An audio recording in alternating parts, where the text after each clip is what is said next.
Before I go across to Islamabad tonight, intelligence reports are saying, just a quick recap, Pakistan increased troop deployment along the line of control in Poonch and Jammu and Kashmir. Different kinds of reports came in today, but substantial reports from three areas, Mirpur, Kotli and Tetri Note. The Pakistan army moved into these areas. Even troops from the Special Security Guard were deployed in these areas. Question is, what is this build-up towards? How long can it be sustained? Can the Pakistan economy bear the cost of this kind of a build-up, and is it expecting an Indian aggression? First question to you, sir. This military build-up, these air sorties that are being carried out, all of this surely is for just internal consumption, isn't it, for Pakistan? I don't think Pakistan is just taking very preventive measures, because there are a lot of threats which are coming and there is a lot of rhetoric about war. Obviously, Pakistan just does not want a war. It is wanting to settle matters peacefully. As you know, the present civilian government is very keen to have the best of relations with India. They have shown their desire many a times. They have expressed it in terms of statements. Even after the Bombay incident, they have gone all out. So there is no question of Pakistan taking the initiative as far as this is concerned. It is essentially a response to India, just in case India tries to be militarily adventurous.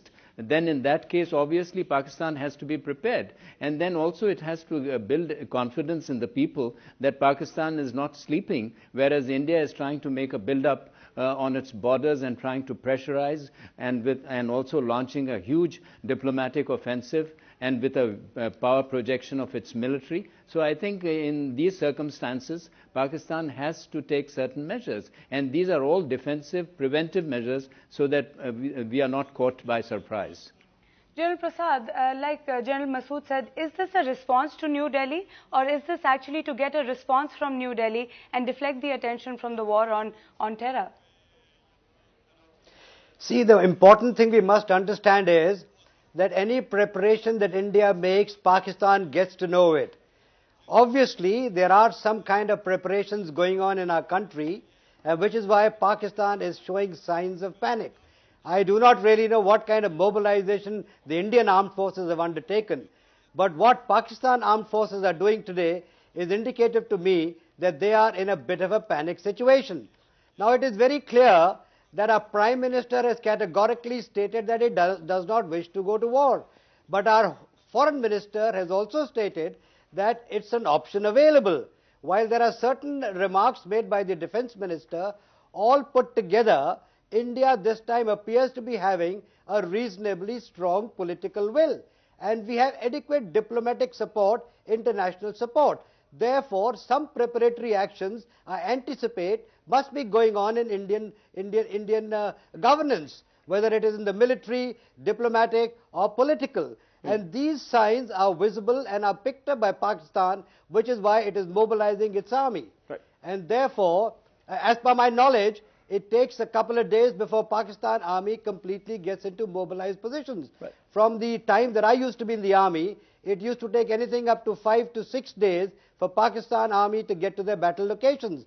In the current situation, when Pakistan army has got sizable deployment on the northwest against Afghanistan, perhaps this deployment against the eastern borders with India may be taking a little longer. Therefore, I reckon that Pakistan has now put into action its mobilization plans.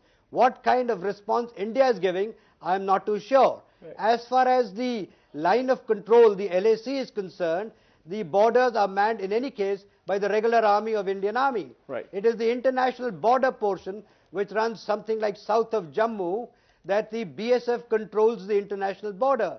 What kind of activity is going on there, I'm afraid only media will know better than I would know. Right. I just want to ask General Masood to wrap this up. General Masood, you know, what one got a sense that this was, a lot of it, this was playing to the gallery in Pakistan was because of all these air sorties going on. Now, surely tomorrow, if there is, God forbid, if there is an Indian aggression, or if Indian IAF planes were to cross over, then you don't need to be, spending fuel over Rawalpindi and Islamabad and Lahore now to be preparing for a dogfight. So surely that seems to be more like an aerial parade to tell the people and for the cameras there to say that we are in action. It's aimed at something else, isn't it? I mean, there's no military logic to doing air sorties over these cities now.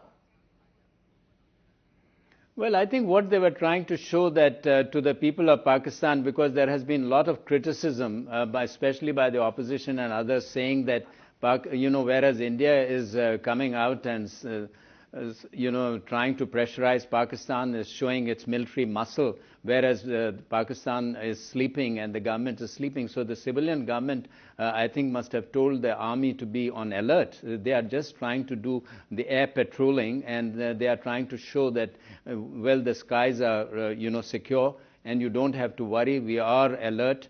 In a way, what has happened is, because of the tensions that have risen, both the countries, their armies are and their armed forces are alert at this moment. So I think this is nothing unusual. But the point is that we should not allow this to escalate. It's really truly a question of managing the crisis. I mean, there has been an incident which should not surely lead into a war. It would be absolutely outrageous, and it will mean that our two countries are not really responsible countries, and they are somewhat very immature, that they cannot handle a crisis, and they want to convert every crisis into a major war or a conflict. So, General Prasad, what sort of attitude is this? How long do you expect the standoff to carry on, General Prasad? It can go on for months, this military build-up and troop deployment. I think the Indian stand is very clear. Pakistan must take action against the terrorist camps, against all those people who are propagating terrorism in Pakistan and unleashing it on India, unless we have adequate evidence, unless we have adequate satisfaction to say that Pakistan is destroying its terror-making machinery. I'm afraid we will have to keep on pressure. We will have to put diplomatic pressure, political pressure, and of course military pressure. Okay, General Prasad, General Talat Masood, thank you very much.